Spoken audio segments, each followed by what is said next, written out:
चलें आज जी मेरी फिर। तरफ से प्रॉब्लम। अब स्टार्ट करते हैं भाई हम अपना सेशन। आज हमारे साथ हैं जी डॉक्टर अशरफ याकूब, डॉक्टर वसीम अकरम दुरानी और डॉक्टर हेमंत शर्मा। तो पहले तो जी आप तीनों अपना शेयर करें एक्सपीरियंस कि आफ्टर क्लियरिंग एग्जाम आप लोगों की क्या फीलिंग्स हैं, किस तरह आप लोगों को अब लग रहा है, कैसे। एक एक करके आप स्टार्ट कर ले। पहले पहले हेमंत से कर लेते हैं, फिर आगे दूसरे। हाँ हेमंत। सर बहुत अच्छा लग रहा है। नो डाउट जब रिजल्ट आया था तो मैं अपनी दीदी के पास था। दीदी और जीजा जी जो है मेरे, हम तीनों की तीनों चिल्ला रहे थे और मतलब we were jumping and we were just, मतलब मम्मा को फोन किया तो मम्मा ने रोना स्टार्ट कर दिया। वो एक मोमेंट ही अलग होता है जब हमारा रिजल्ट आता है, और वो ऐसा लगता है जैसे 6 साल जो हमने किया है वो ऑल पेड ऑफ जब रिजल्ट आता है उसका। तो वो एक ही गिफ्ट ऐसा होता है जो हम अपने माँ बाप को देते हैं 6 साल के बाद में। तो दैट बिल्कुल। That was the best moment. मैं अगर 6 सालों में मैं काउंट करूं तो मेरी जिंदगी का बेस्ट मोमेंट था वो जब रिजल्ट आया था। और ऐसा था कि पता तो था कि पास हूँ, ग्रीन जोन में हूँ, लेकिन मार्क्स कितने ये चेक करना था उस पे। हम्म। तो मेरी तरफ से तो यही था मेरा एक्सपीरियंस। बाकी अशरफ बताएंगे आप। हाँ अशरफ आप बताओ। सर ये एक एक्सपीरियंस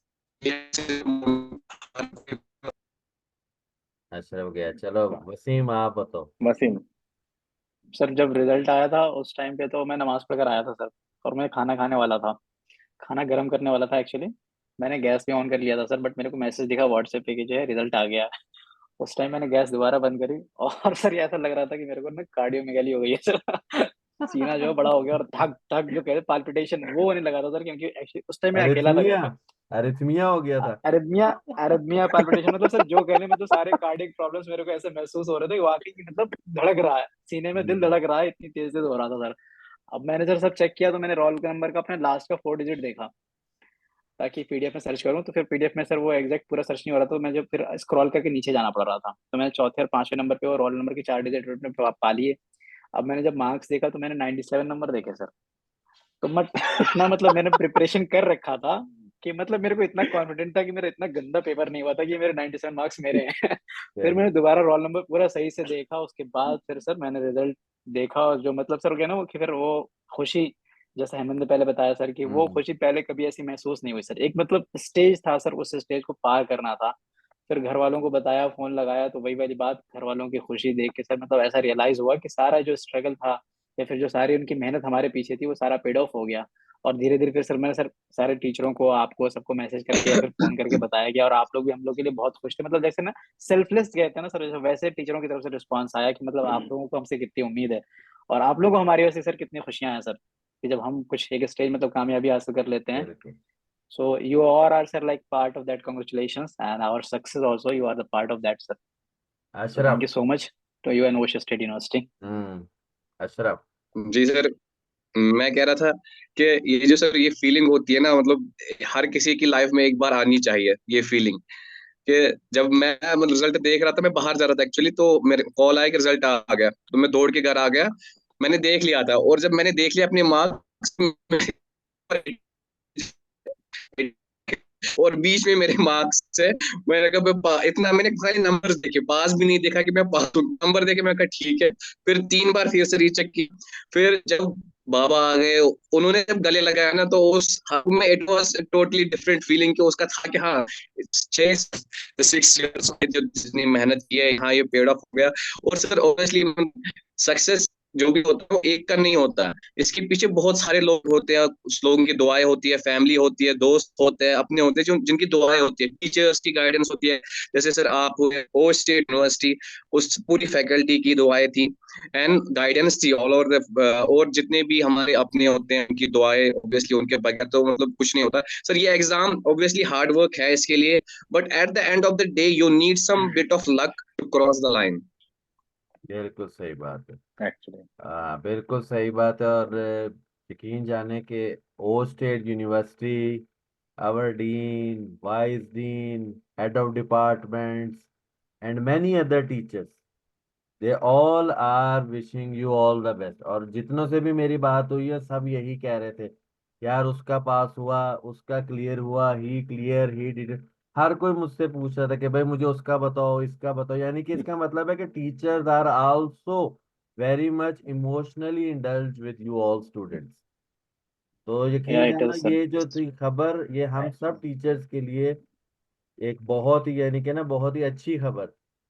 चलो ये तो हो गया। दूसरी, आप लोग मुझे ये बात बताएं, आप लोगों ने जिस तरह अब हमारे स्टूडेंट्स हैं फर्स्ट ईयर में, सेकंड ईयर में, थर्ड ईयर में, फोर्थ फिफ्थ ईयर में, तो आप लोग के उन लोगों को क्या ऐसी गाइडेंस देना चाहोगे कि भाई कि आप अपनी प्रेपरेशन कैसे स्टार्ट करें और किस प्लेटफॉर्म को फॉलो करें? क्योंकि अक्सर स्टूडेंट्स ये भी पूछते हैं कि यार हम इस टीचर को फॉलो करें, उसको फॉलो करें।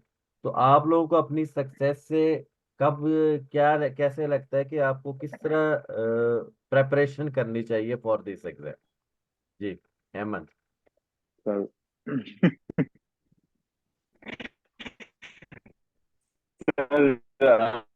मैं कहूंगा कि हमारे टाइम पे फर्स्ट सेकंड ईयर एक एम्बेसडर रहा हूँ प्रेप लीडर का, मैरो का, और हमेशा ही प्रमोट किया है। वो कोई गलत चीज नहीं थी, हमेशा से एजुकेशन को प्रमोट करता आया हूँ। फर्स्ट ईयर, थर्ड ईयर से, एक्चुअली थर्ड ईयर में बना था। तो ऑनलाइन प्लेटफॉर्म ना एक बहुत बड़ी हेल्प है हर एक स्टूडेंट के लिए। क्योंकि सर आप आपके लिए मैं पर्सनली कहूंगा कि आप जो बेलियन लव को फॉलो करने के लिए बोलते हैं, that is the best thing. वो बच्चे करते हुए आ रहे हैं। लेकिन हर ग्रुप को भी आप नहीं मिलते हो। जो लोकल फैकल्टीज मिल रही हैं, I don't want to criticise, लेकिन सबको पता है जो बच्चे ये देखेंगे इंटरव्यू, तो बहुत सारे टीचर्स में पढ़ाई नहीं भी होती है। तो ऑनलाइन प्लेटफॉर्म उसके लिए बहुत हेल्पिंग है उस चीज के लिए। आप अगर सेकंड थर्ड ईयर में हो, फोर्थ ईयर तक भी मैं कहूंगा कि ऑनलाइन प्लेटफॉर्म्स का मेन वीडियोस देखो। अगर आप लास्ट ईयर में हो और आपको लगता है कि वो चीज नहीं कर पा रहे हो, आपके पास में टाइम उतना नहीं बचा है, go for the rapid revision part. At least आपको सब्जेक्ट के आइडिया बारे में होना नॉलेज चाहिए। होना बहुत जरूरी है। हम्म। आइडिया होना चाहिए कि यार ऑप्शन, अभी अगर मैं लास्ट ईयर के बच्चों से पूछूंगा ना, बहुत से बच्चे होंगे शायद उनको ऑब्स्टेट्रिक्स और गायनेकोलॉजी में डिफरेंस ही नहीं पता होगा। मुझे नहीं पता था अपने टाइम पे कि यार ऑब्स्टेट्रिक्स, बहुत टाइम बाद पता चला था। तो ये जानना बड़ा जरूरी है। अगर टीचर ऑलरेडी आप वहां से पढ़ के आ रहे हो ना, 8 से 10 सब्जेक्ट्स बोलते हैं यहाँ पर भी, कि 8 से 10 सब्जेक्ट्स आप अपने कंप्लीट करके आओ अपने यूनिवर्सिटी टाइम से, तो यहाँ पर आके आप बहुत अच्छा स्कोर करते हो। फिर अगर आप बिल्कुल ब्लैंक माइंड से आ रहे हो, आपको कुछ पता ही नहीं है और टोटल डिपेंड होके आ रहे हो कोचिंग्स के ऊपर, तो वो चीज वेरी ठीक नहीं है। डिफिकल्ट। एक मैं कहूंगा कि ऑनलाइन आने के बाद भी ऑनलाइन सिस्टम को ज्वाइन करने की जरूरत नहीं है, क्योंकि जो माहौल और एनवायरनमेंट कोचिंग इंस्टीट्यूट ऑफलाइन में देते हैं वो ऑनलाइन में नहीं मिलता है। मेरा रिजल्ट निकलने के बाद में बहुत बच्चों से बातचीत हुई, मैं बहुत लोगों से जुड़ा हुआ था। तो सबका, जितने भी मेरे ऑनलाइन वाले फ्रेंड्स थे जो घर से रह के कर रहे थे, I don't want to take the names, लेकिन सबका क्लियर नहीं हुआ। मतलब हाँ। एक भी नाम ऐसा नहीं था जो ये बोल रहा था कि मैंने ऑनलाइन किया और उसका क्लियर हुआ है। क्योंकि वो एक जो गाइडेंस होती है वो कोचिंग इंस्टीट्यूट वाले दे रहे होते हैं। बहुत बार ऐसा होता था जब हम लोग प्रिपरेशंस करते थे, तो कोचिंग इंस्टीट्यूट वाले आके हम लोगों को, जैसे खलील सर हैं फॉर एग्जांपल, हमने आरआईएस से किया था, तो वो आते थे कई बार और आके स्टेज पे हम लोगों को गाइडेंस देते थे कि देखो कुछ बच्चे ये गलतियां कर रहे होंगे, और ये गलती, आपने नहीं मैं करनी। माइंड में रिलेट करता था उस चीज को कि हाँ यार ये गलती, हाँ ये गलती मैं कर रहा हूँ, रिलेट करता था। हम्म। और वो फिर सॉल्यूशन बता देते उस चीज का कि जो ये कर रहे हैं उनको अब ये करना है। तो वो हम्म। गाइडेंस बहुत जरूरी होता है। पढ़ तो सब रहे होते हैं। और सर शुरुआत के दिनों में जब हम यहाँ पर आ जाते हैं अपनी यूनिवर्सिटी से, तो शुरुआत के दिनों में प्रियांश जैन सर ने कहा था, मुझे याद है, कि लास्ट में तो सब पढ़ेंगे, लेकिन जो शुरुआत में पढ़ लेगा, वो क्लियर सही उसका है। होना है। हाँ, लास्ट में जिसकी सब बेस सीरियस हो अच्छी जाएंगे। होगी। लास्ट में सब सीरियस होंगे। हम्म। हाँ जी। आप क्या तो कहते हो वसीम? और कुछ भी छोड़ के नहीं जाना है। हम्म। Sir, first of all I would like to say कि आपके पास अभी अगर जो फर्स्ट ईयर में है सर, अभी जो फर्स्ट ईयर में गए हैं या फिर सेकंड ईयर में गए हैं, I will say sir you have lot of time. So basically, I'll say कि what subjects you are studying right now, you must have to read the topics which the faculties are providing you according to your semester. इससे आपका burden नहीं होगा. हम्म। आप class में भी very अच्छा good. Score करोगे. Because I followed this one. जब मैं वेरी था गुड। सेमेस्टर वाइज मैंने सब्जेक्ट्स पढ़े. और उस टाइम पे सर इतना ऑनलाइन का नहीं था मैटर, इतना भी ऑनलाइन नहीं आया था. तो मैं I was like usually used to follow the books. मैं बुक्स लेकर गया था. और first for example sir first year में एनाइट थी या फिर बायोकेमिस्ट्री वगैरह ये सब चीजें थी, फिजियोलॉजी थी सेकंड ईयर में। तो मैंने सर जो टॉपिक प्रोवाइड होते थे, टॉपिक लिस्ट बनती है क्लास फैकल्टीज की तरफ से और हमें बिल्कुल, प्रोवाइड किया जाती है। लेक्चर और तो प्रैक्टिकल वो जो मैंने होते थे weekly, yes sir, semester wise. Yes sir, तो वो वीकली मैंने सर उन चीजों को पढ़ा था। अब ये मैं नहीं कहूंगा कि मैं रिवाइज कर पाया नहीं कर पाया, बट एट द टाइम मैंने उन चीजों को पढ़ा था ताकि मेरे को टच में रहे वो। और वो बार बार कभी ना कभी रिपीट होता गया आगे चल के, जैसे जैसे आगे बढ़ते गए वो टॉपिक से दोबारा रिपीट हुए। तो इससे आपको होगा कि एक टच आपको वहां मिलेगा, उससे आपकी क्लास में मार्क्स भी अच्छा आपको आएंगे और हाँ, आपको और वहाँ आपकी मॉडल में भी अच्छे प्रेपरेशन नंबर भी लगेंगे। होगी। या yes sir, and you will like score good marks in your even exam also. And along with that you will be like get ready for the coming exam, that is MCA the FMG exam exam। आपको। Hmm. या और those who are in the like fourth और fifth year, आपने अगर कुछ नहीं पढ़ा है देन बेटर है कि आप स्टार्ट करो अभी फिलहाल के जो सब्जेक्ट चल रहे हैं कम से कम उनको पढ़ो आप, क्योंकि पिछला जो हो गया अगर आप उसके पीछे पढ़ोगे तो अभी का भी चला जाएगा। और फिर जो सब्जेक्ट्स अभी चल रहे हैं वो भी क्लास में भी आप फिर आपको लगेगा कि यार सब बिखर रहा है, कुछ समझ नहीं रहा है। तो जो सब्जेक्ट्स अभी चल रहे हैं उनको पढ़ो। उसके अलावा आपको घर पे बहुत अच्छा खासा टाइम मिल जाता है sir, like we had plenty of time in the Osh to study by ourselves sir.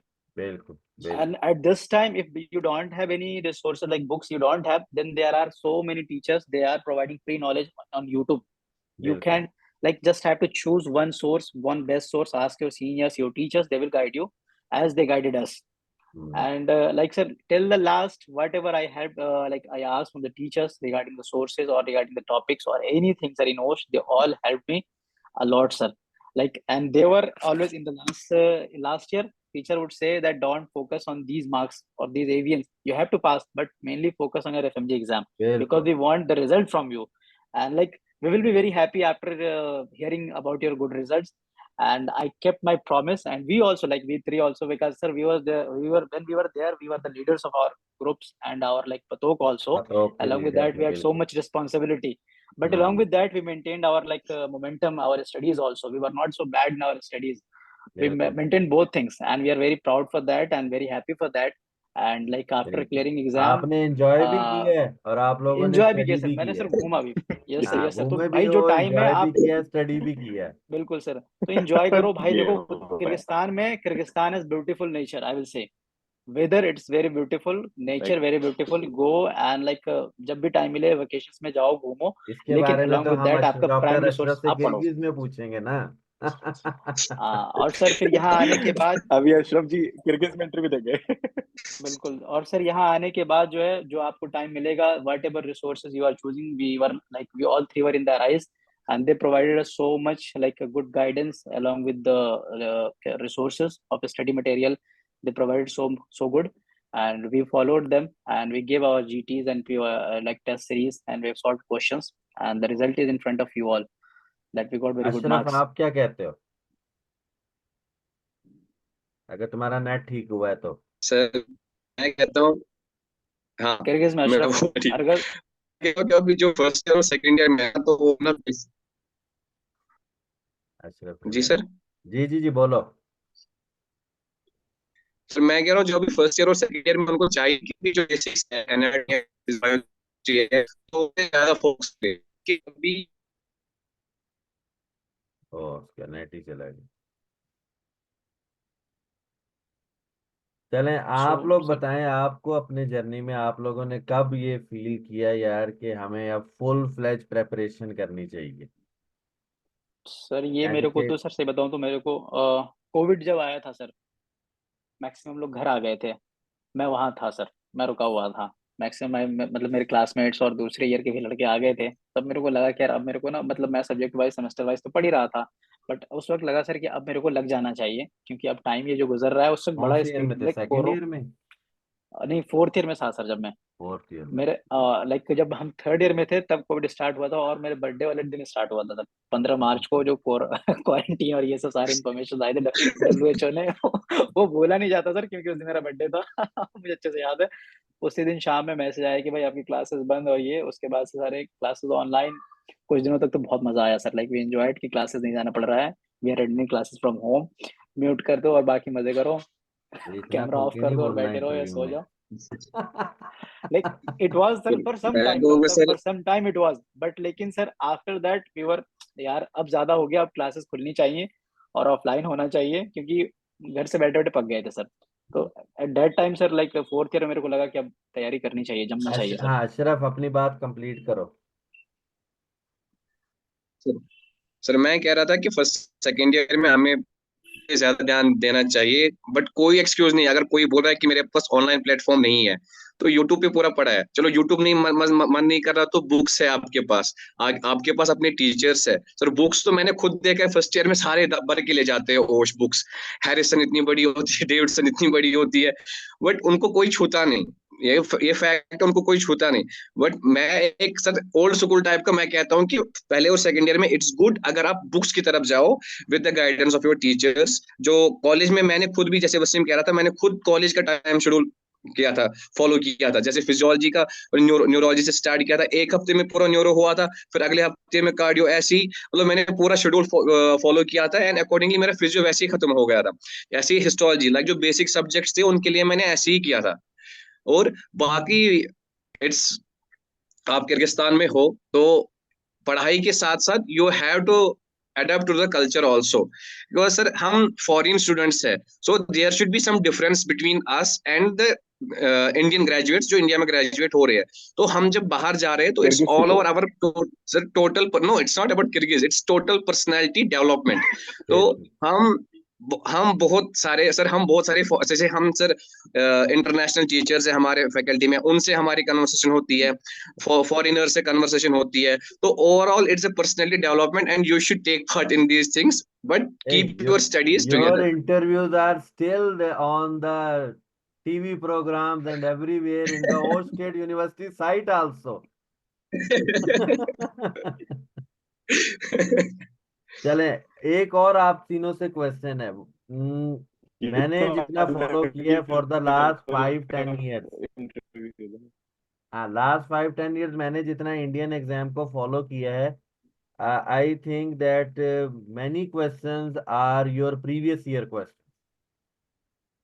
तो आप तीनों ने चूंकि ये एग्जाम क्लियर कर चुके हो, तो what you are going to give opinion regarding the last 5 और 10 year MCQs, ये कितने इंपॉर्टेंट है आपके एग्जाम क्लियर करने के लिए? सर बहुत ज्यादा इंपॉर्टेंट है, बहुत ज्यादा इंपॉर्टेंट है। जितना हो सके last 5 year 10 year, not PYQs, it should be previous year topics. क्योंकि topics, questions yes sir. Recall होते हैं उनमें एग्जैक्ट लैंग्वेज नहीं होती है, बट प्रीवियस ईयर टॉपिक्स। तो जो जो क्वेश्चन आया ना, एग्जैक्टली वो टॉपिक आपको देखना था, कौन सा टॉपिक आ गया था। तो हम्म। इट्स मैंडेटरी सर, होना ही चाहिए। जो हम्म। आपको पिछले 5 ईयर्स के, मिनिमम 5 ईयर्स, मैक्सिमम 10 ईयर्स तक जा सकते हो। और मुझे अभी भी याद है जब मैं वहां से निकल रहा था ओश से, तो टीचर्स कह रहे थे कि अब हम इंडिया के जो हमारा MCI है उसके MCQs आपको दे रहे हैं हम तैयारी के लिए, जो इन क्लास एग्जाम्स। सर आपके हम्म। भी जो MCQs होते हैं, तो it's like they are connected to our exam. So उससे भी आपकी तैयारी अच्छी से हो सकती है। They are all previous year topics. तो जितना भी आपको हो सके ड्यूरिंग द एंड, तो I will say through out the journey आपको एक नजर रखनी है कि कौन कौन सा टॉपिक बार बार आ रहा है एग्जाम में। Yes sir, is like his saying very correct sir, is saying very correct कि पीवाईक्यू से हमें अंदाजा मिलता है कि पीवाईटीज क्या है। अपने को पीवाईक्यू करना है तभी तो अपन को पता लगेगा। Like firstly you have to start, if you doing PYQs, don't mug up the PYQs because in the exam it will not be the same, but the topics will be repeating sir. The topics will, this like time also the topics are pneumothorax, so many tension repeating. pneumothorax, Of course sir, this time also they asked the shocks, sir. diaphragmatic Neurogenic shock hernia. was there. This time also they ask the shock, sir. The shock topic they will ask हाँ either the shock. neurogenic or the neurogenic shock. anaphylactic shock, and this time they ask the neurogenic shock. Hmm. And sir, in the like whenever we are, they also asked about the like, JVP, this cardiac tamponade questions were there, sir. The cardiac tamponade. तो जरूरी नहीं कि जो इस बार या question पूछा था cardiac वही अगली बार टेम्पोरेटर। क्वेश्चन होगा, बट टॉपिक जरूर सेम रहेगा। आपने टॉपिक अगर कुछ सिमिलैरिटीज होती है तो कुछ ना कुछ वेरिएशन आता है, तो आपको उस क्वेश्चन लगाने से ये होगा, प्रैक्टिस लगाने से कि आपको टॉपिक का पता चलेगा। So you must have haematomas to do was the repeat PYQs every year, I think haematoma का भी every year, sir. MCQ Yes, था। sir. So hematoma, sir even the like extradural haemorrhage, uh, extradural haemorrhage. extradural hemorrhage, extradural hemorrhage, yes, along with the images, sir. Image was given there and asked about what kind of hemorrhage it is. They asked, sir. और sir tryptophan के ऊपर sir niacin, ये necklace वाला तो बड़ा famous, उनका उन्होंने इस बार हाँ इमेज नहीं बिल्कुल, दिया था, विटामिन वाला। बट मुझे दे तो mention this word, but they mention necklace. Question. So yes sir, that's why will say कि आप पीवाईक्यूज करो, डू द सर पीवाईक्यूज। आप वो ना अपने लेक्चर से पढ़ाते हुए आ रहे हो। हेमंत, आपकी आवाज नहीं आ रही। वो वाला जो सो आई विल से सर कि वो वाला तो आपने लेक्चर में ही आप पढ़ाते हुए आए हो। मेरी आवाज कट रही है? Hello hello hello. हाँ हाँ हेमंत, सर मैं बोल रहा था, जब ये सब हमारी ड्यूरेबल आवाज कट रही है वाला हेमंत। आया था ना, तो मुझे याद है कि मुझे उस पे ओके, वसीम आप कंटिन्यू करो। हाँ सर हेमंत भाई हमारे ये कहना चाह रहे हैं कि आप अपने लेक्चर्स में जब हेमरेज लेते थे तो आपने उस टाइम पे भी एक्स्ट्रा ड्यूरल हेमरेज, सब ड्यूरल हेमरेज ये सब पढ़ाया था, और वो वो सारी चीजें इस बार पढ़ाया नहीं था, आपने वो ट्रॉमा जब पढ़ाया था सर, इधर मैं सर इन एग्जाम जनरल में बताऊं ना क्वेश्चन कि है सर। यस सर, सर्जरी में क्वेश्चन सर अराउंड 30-40 होते हैं। तो आपने उस जब आप पढ़ाते थे तो जनरल ट्रॉमा पे आप बड़ा फोकस करते थे sir, general like general surgery में अंदर, तो यहाँ पे भी हम्म सर एग्जाम में ना जनरल सर्जरी से क्वेश्चन 7 to 10 होते ही होते हैं सर, ये लाइक मतलब ये कभी जाता ही नहीं है कि जनरल सर्जरी से इवन बर्स्ट, ये सब बर्स्ट का क्वेश्चन आया था, और ये पोस्ट ऑप जो कॉम्प्लिकेशंस होते हैं तो इस बार क्वेश्चन था उसका, इसका ये पोस्ट ऑप 6 or 7 डेज जब बस्ट abdomen होता है तो वो कॉम्प्लिकेशन, ये हम्म क्वेश्चन भी आया था सर। और सर पेडियाट्रिक से भी question sir like almost 16 question थे सर इस बार, 16 से 17 क्वेश्चन मेडिसिन के क्वेश्चन अच्छे खासे थे सर, अच्छा, फार्माकोलॉजी के एक क्वेश्चन चीज है लाइक सर। हाँ हाँ हेमंत। हाँ, एक चीज है सर कि अब आजकल जो क्वेश्चंस आ रहे हैं ना, इंडियन क्वेश्चंस का जो पैटर्न बनता जा रहा है वो मोर क्लिनिकल होता जा रहा हम्म है। वो ना पूछते हैं कि नेक्स्ट स्टेप क्या है। वो लोग ऐसा बोलते हैं कि आप मतलब मानते हैं कि आप एक हॉस्पिटल में डॉक्टर हो और पेशेंट आपके पास में आया है और ये पेशेंट को प्रॉब्लम है, नेक्स्ट स्टेप क्या है, नेक्स्ट बेस्ट स्टेप पे बहुत सारे क्वेश्चंस इस बार हम लोगों ने देखे। हाँ, तो और सारे सर वो जूनियर्स के आपको लिए एक ये भी मेरी तरफ से है, बिल्कुल एक मतलब मेरी तरफ से सजेशन है कि जो भी आप पढ़ रहे हो ना टॉपिक, वो प्रॉपर आपको पता होना चाहिए, क्लिनिकल सिनेरियो आपको पता होना चाहिए कि आप नेक्स्ट बेस्ट स्टेप क्या हो सकता है, कौन सी मेडिसिन उसमें ठीक रहेगी, उस मेडिसिन के साइड इफेक्ट्स क्या हैं, तो उस टॉपिक को प्रॉपर आपको पता होना चाहिए। तभी आप उन क्वेश्चंस को सॉल्व कर पाओगे। ऐसा बिल्कुल नहीं है कि वन लाइनर आ जाएगा और आप उस चीज को, खैर इस बार तो वन लाइनर्स भी बहुत सारे वन थे, लाइनर थे, पेपर हाँ का एक सर पैटर्न लाइक बहुत ही, अराउंड वन हाँ ट्वेंटी टू वन बहुत थर्टी सारे वन लाइनर वेव्स आ रहे हैं पेपर के पैटर्न में। कभी वो वन लाइनर डाल रहे हैं और कभी वो बहुत ज्यादा बड़े बड़े क्वेश्चंस डाल दे रहे हैं। तो फर्स्ट फर्स्ट पेपर हमारा वन लाइनर्स था, जिसको आता है वो आता है, जिसको नहीं आता है वो नहीं ही आता। तो ये भी चीज है। एनाटॉमी क्वेश्चन तो बिल्कुल सर ही सीधे सीधे थे कि भाई ये है तो ये नर्व कहाँ से, ये है तो ये वाली चीज क्या है, डायरेक्ट डायरेक्ट थे। सर हम्म ओवरऑल सर इस पेपर का पैटर्न ऐसा रहा है कि सर किसी भी सब्जेक्ट से क्वेश्चंस आ सकते हैं, बट सब्जेक्ट से ही आएंगे, जो पढ़ा है उसी से ही आएंगे, उसके बाहर नहीं आएगा। 19 सब्जेक्ट्स इंग्लिश है सब तो 19 19 सब्जेक्ट सब्जेक्ट्स से ही पढ़ के आने हैं, जाओ। और सब्जेक्ट का वेटेज 19 है इंटीग्रेटेड सर, आने सब्जेक्ट से लगे ही हैं, वेटेज है सब्जेक्ट्स के, इंटीग्रेटेड तो आते हैं आप कि वो उसको मेंटेन करके चलें। वो क्या करेंगे वो क्या करेंगे सर, एक केस सिनेरियो बनाएंगे जिसमें कि वो एक रेडियोलॉजी की इमेज डाल देंगे, पैथोलॉजी का पूछ लेंगे, और वो कुछ सर्जरी से रिलेट कर देंगे, और लास्ट में पूछ देंगे कि बताओ इसमें मेडिसिन क्या दोगे, तो वो फार्माकोलॉजी भी रिलेट कर देंगे। तो ओवरऑल वो सारे सब्जेक्ट्स को मिला के और एक क्वेश्चन पूछ रहे हैं। तो आपको वो नॉलेज आपको होनी चाहिए। अगर आपके बेसिक्स आपको बहुत एग्जाम में ज्यादा ये नहीं, अच्छे हैं ना, हाँ तो आपको आप एग्जाम में इजीली दे स्पेसिफिक सकते ये हो। नहीं पता लगेगा कि सर ये पार्टिकुलर सब्जेक्ट का क्वेश्चन है, अभी फिलहाल में ऐसा फेम होने लगा है। और इसमें जैसे किस हेमंत ने बताया सर कि ये जैसे मतलब क्लिनिकल सारे वो अपने आपको सर सिनेरियो बताएंगे, उसमें इवन आपको डायग्नोसिस नहीं बताएंगे, वो ये एज्यूम करके बैठे हैं कि आपको डायग्नोसिस पता है, जो पता हमने है। आपको ये फ्रेम दिया है, ये आपको बताए हमने चीजें, तो इससे आपको डायग्नोसिस आपने फ्रेम आउट कर लिया है, अब आप मैनेजमेंट बताओ, वो डायग्नोसिस भी नहीं लिखते सर। ऐसे भी हम्म बहुत सारे क्वेश्चन थे इस बार। सही। सो क्वेश्चन करो, क्वेश्चन हाँ, करने के बाद मतलब पीवाईक्यूज टू जो लेयर्ड टॉपिक हैं क्वेश्चंस बोलते उसके हैं जिनको, क्या, टू लेट क्वेश्चन, आप एक्सप्लेनेशन टू जरूर लेयर्ड पढ़ो उस क्वेश्चंस क्वेश्चन का, बोलते हैं। ये है। तो इसका हाँ, मतलब वो है लोग आप क्या तीनों करते हैं ये ना, कहना टू लेयर्ड चाहते हो कि क्वेश्चंस। स्टूडेंट्स को बुक भी फॉलो करनी चाहिए और ऑनलाइन या ऑफलाइन कोई प्लेटफॉर्म भी फॉलो करना चाहिए, और थॉरो स्टडी की सर जरूरत कहीं आपकी पड़ती से, है। बात यस सर, क्योंकि sir book study it will help you ना, क्योंकि अभी आगे पीजी भी करना है, पीजी के आगे सुपर स्पेशलिटी भी है, एमडी है, तो उसके लिए कब तक आप ऑनलाइन प्लेटफॉर्म पे लगे रहोगे। सो थोड़ी आदत होनी चाहिए दिमाग को, you should keep practicing your brain, तो कि पढ़ना भी है। हम्म क्योंकि बात सही है सर, ऑनलाइन से क्वेश्चन नहीं बनते बल्कि क्वेश्चन बुक से बनते हैं सर। तो बिल्कुल। आपको बुक की आदत डालनी पड़ेगी आगे चल के, अभी तो एक शॉर्टकट है मतलब, लेकिन कहते हैं ना शॉर्टकट के लिए सक्सेस नहीं है, बट हाँ ये एक रास्ता है, टीचर्स पढ़ाते हैं वहाँ पे समझाते हैं, आपको समझ में आता है, आप उसको फॉलो अप करिए। एग्जाम मकसद निकालना है, एग्जाम निकालिए, बट आपको बुक की आदत डालनी पड़ेगी। तो ये एक बेस्ट टाइम है सर, ये कॉलेज का टाइम जो है ये बेस्ट टाइम है। तो इसलिए कहा जो फर्स्ट सेकंड थर्ड ईयर में है, ये इनको चाहिए कि आप बुक जरूर फॉलो करो, और उतना नहीं फॉलो करो जो टॉपिक आपको कॉलेज वाले दे रहे हैं, बस which topics they are providing, just read दो topic from those books which you are following. सही। यानी सर दो चीजें और जो इस एग्जाम से पता चली कि इट्स नॉट फर्स्ट पेपर में नॉन क्लिनिकल सब्जेक्ट्स आएंगे, सेकंड पेपर में फिर क्लिनिकल्स आएंगे। सर ऑब्वियसली ये क्वेश्चन फर्स्ट में भी थे, सेकंड में भी थे, लाइक दैट। तो इट्स मिक्स अप, अब मिक्स अप आता है, ठीक है सर। और हम कभी सोचते हैं कि सर कि डर्मा के 3 ही क्वेश्चन आएंगे, ऑप्था के 15 ही क्वेश्चन आएंगे। अभी सर ऑप्था के 22 क्वेश्चन आए थे। ऐसा नहीं है। तो पैथो के 20 क्वेश्चन होते हैं, पैथो के 4 क्वेश्चन आए। तो अब हम, मेरे कहने का मतलब है कि किसी भी सब्जेक्ट को कम नहीं समझना है।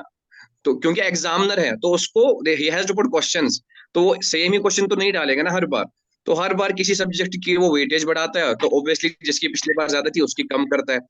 तो इस बार जो मेन था वो पैथो था, क्योंकि पैथो हर कोई अच्छे से पढ़ता है उसमें। लेकिन आए थे 5 क्वेश्चन पैथो, और माइक्रो के टोटल 10 थे, जिसमें कि मतलब यूजुअली 30 आते हैं, बट उसके खाली 10 क्वेश्चन आए थे। और ऑप्था के यूजुअली होते हैं 13 क्वेश्चन, 13 टू 14, उसके 22 टू 25 क्वेश्चन आए थे। और what about surgery medicine? Surgery sir से सर सर तो फोर क्वेश्चन आने सब्जेक्ट ही है, sir surgery sir 30, four 4 subject subject, PSM. surgery, medicine, PSM, obs-gynae, they will have obs questions more than 30. More than 30, there will be more than questions. 30 Doesn't there matter ये कौन 4 सा भी subject, paper इसलिए आएगा। ये subject बहुत strong होने चाहिए आपके। इनको आप मतलब अगर छोड़ते हो, तो जैसे हमें यहाँ पे सर टीचर्स ने बताया था कि अगर आप इन सब्जेक्ट में से कोई भी सब्जेक्ट छोड़ रहे हो तो आप पाप कर रहे हो, ये बड़ा पाप है। तो ये 4 सब्जेक्ट तो आपके हाथ पे होने चाहिए कि आप इनको पढ़ रहे हो सर। ये नहीं, यू मैं कैन एक ऑप्था नॉट नहीं और हो गए, अफोर्ड एक सर्जरी, और मेडिसिन आपसे एक और विदाउट बड़ा लर्निंग दीज सब्जेक्ट। मुश्किल सा क्वेश्चन पूछ रहा हूँ कि आप लोगों ने जितना, वो जिस तरह भी वसीम कह रहा है कि मैंने टॉपिक वाइज होश में स्टडी किया ये वो, जब आप लोगों ने होश में स्टडी किया तो उससे जो, जब आपने क्लासरूम में उनको एक्सप्लेन वगैरह किया, वो आपको हेल्प आउट किया आपकी ओवरऑल प्रेपरेशन में? कई स्टूडेंट्स कहते हैं यार हम क्लास में नहीं पढ़ते, हम बस अपना अलग बैठ के प्रेप से पढ़ लेते हैं, दैट्स मोर देन नहीं इनफ। नहीं नहीं नहीं सर, क्लास में एक्सप्लेन करने से सर वो कॉन्फिडेंस आया कि मैं इस चीज को समझ रहा हूँ, तो मैं उसको आउटपुट मतलब अपना एक्सप्रेस कर पा रहा हूँ कि नहीं sir. Am I unable to sir express that topic और नॉट सर, ये वो बच्चों बहुत जरूरी की है कि मतलब ये गलत मेंटालिटी सर, फहमी है। ये गलत फहमी है सर। हम्म। सर हाँ, हम जी। उसी चीज को एक्सप्लेन कर सकते हैं बाकियों के सामने जो हमें अच्छे से समझ आई हो। तो समझ अगर में आई हमने हो। कोई चीज पढ़ी है और अगर हम उसको दूसरे को समझा सकते हैं, दैट मीन्स कि वो चीज हमारी मेमोरी में सेव हुई है, तो लॉन्ग टर्म में दैट विल बी हेल्पफुल। यानी कि बच्चों को, यानी कि यहाँ का करिकुलम भी फॉलो करना चाहिए और उसको यूज करना चाहिए फॉर ये देयर गलत प्रेपरेशन। फहमी है बहुत सर ज्यादा। सर एक सर जो टैगलाइन नियम होती है ना, कहीं से भी आप, जहां से भी आपको एजुकेशन मिल रही है ना, तो उसको ले लो। जहां से भी मिल रही है तो क्यूरिकुलम फॉलो करना ही करना है, क्योंकि आपको कॉलेज भी पास करना है अच्छे से। आपको ऐसा भी नहीं कि आप बैग जाए, समर सप्ली लग जाए, समर स्कूल लग जाए, वो भी तो नहीं चाहे ना।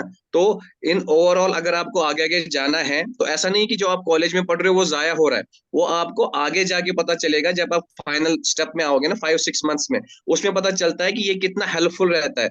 सर मेरे एक दो पर्सन है जो नॉन के, जिन्होंने ओश में ही पढ़ा था ज्यादा, और लास्ट में कुछ प्रॉब्लम। हेमंत की आवाज बिल्कुल नहीं आ रही। Get involve in the Hemant system, बिल्कुल वॉइस नहीं आ रही तुम्हारी। सिस्टम के अकॉर्डिंग प्रिपेयर करो और वही। सर जैसे अशरफ कह रहा था कि आपको पढ़ना जरूरी है, जो टॉपिक वो कॉलेज वाले दे रहे हैं। जैसे मैं भी सोच रहा अभी से, मतलब जब से हमारी मीटिंग स्टार्ट हुई है, आपने पूछा वो साल जब से ये बात चल रही है, तो मैं ये कह रहा हूँ कि भाई नीमोथेरेक्स वहाँ पे टॉपिक देते हैं। फॉर एग्जाम्पल नीमोथेरेक्स, वो नीमोथेरेक्स यहाँ पे भी वही है, सेम नीमोथेरेक्स। जो क्राइटेरियाज वो फॉलो कर रहे हैं, वही क्राइटेरिया यहाँ भी फॉलो हो रहे हैं, और क्वेश्चन भी वही फ्रेम होते हैं। तो हम्म। इसलिए ये नहीं कि टॉपिक अलग नहीं, topic same. Even sir neonate के क्वेश्चन थे, नियोनेट के क्वेश्चन आते हैं, इस बार भी आए थे। नियोनेटल सीजर हमने वहां पढ़ा था, यहाँ क्वेश्चन आया था नियोनेटल सीजर पे। हाँ हेमंत, वही तुम्हारी सेम कुछ क्वेश्चन आवाज थे। सर ठीक हुई अब? मैं ये कहूंगा कि sir instead of blaming the system, get involve in the system and hmm. Get into the curriculum. जो दे रहे हैं ना कॉलेज वाले, जो टॉपिक्स हैं वही टॉपिक्स हमारे एमसीआई के भी हैं। उन्हीं टॉपिक्स को उसी टाइम पर पढ़ के अगर खत्म कर दे रहे हो ना आप, तो यू डोंट बिलीव कि यहाँ के आपकी कितनी हेल्प होगी। मुझे पता है ट्रॉमा आपकी क्लास में मेरा फिनिश हो गया था, यहाँ आने के बाद में लास्ट टाइम पर, लास्ट के जब 10 दिन बचे थे एग्जाम के लिए, मेरे पास वक्त नहीं था कि मैं ट्रॉमा खोलूं। मैंने नहीं खोला था। लास्ट टाइम पे बस एक नजर मारी थी, और मतलब मैं थैंक यू बोलना चाहूंगा कि वो क्वेश्चंस मेरे ठीक हुए हैं। तो वो ना बहुत इफेक्ट पड़ता है जब आप वहीं पे चीजें खत्म करके आते हो। तो बच्चों का मैं जानता हूँ जनरल मेंटेलिटी यही होती है कि यार अपना घर पे बैठ के पढ़ेंगे, क्लास हाँ। में तो हो ही नहीं रहा है, और क्लास में तो टीचर्स, तो ये मेंटेलिटी जूनियर्स अगर आप लोग सुनोगे इसको, तो मत रखना। जो टॉपिक्स टीचर्स दे रहे हैं वही टॉपिक सेम टू सेम यहाँ भी आएंगे, एग्जाम में भी आएंगे, और इंडियन स्टूडेंट्स भी यही टॉपिक्स पढ़ रहे हैं। सेम टू सेम टॉपिक्स हैं, उन्हीं टॉपिक्स को तभी की तभी पढ़ के और खत्म कर लेना है आपको। यहाँ पर आपके बहुत हेल्प होती है उन टॉपिक्स के लिए। तो चलो ये 1 मिनट मतलब एक रह गए। सजेशन है हमारा। You can give the last final words. तो पहले मेरा ख्याल है हेमंत से शुरू कर लेते हैं, ऑल द इससे पहले बेस्ट। इसका जो है नेट फिर ना खराब हो जाए। लेकिन आखिरी मैं सिर्फ एक वर्ड बोलूंगा कि all Osh state University administration, dean, vice dean, HOD, all teachers are very very happy and very thankful to all of you. अब आप लोग अपना जल्दी जल्दी थैंक यू एक sir. Final all word the दे दो। Best. Loads of love to the Oshians and all the best. Thank you. Wasim. Sir, thank you everyone, all the OSH members, our teachers, our juniors, and our friends, those who are with us, and like those who are our behind. By you will make it. Just you have to be honest to yourself, and prepare from right now. And you are going to blast at your own time. When the time will come, you will blast, and you will again make proud of us and our teachers also, and the OSH State University. And at that time, we will clap for you, and we'll be there and very happy for you. And again, sir, in the last, very thanks to all of them, those who were there for us. Ashraf. Sir हाँ, मैं तो thank you so much Osh state university and all the faculty members and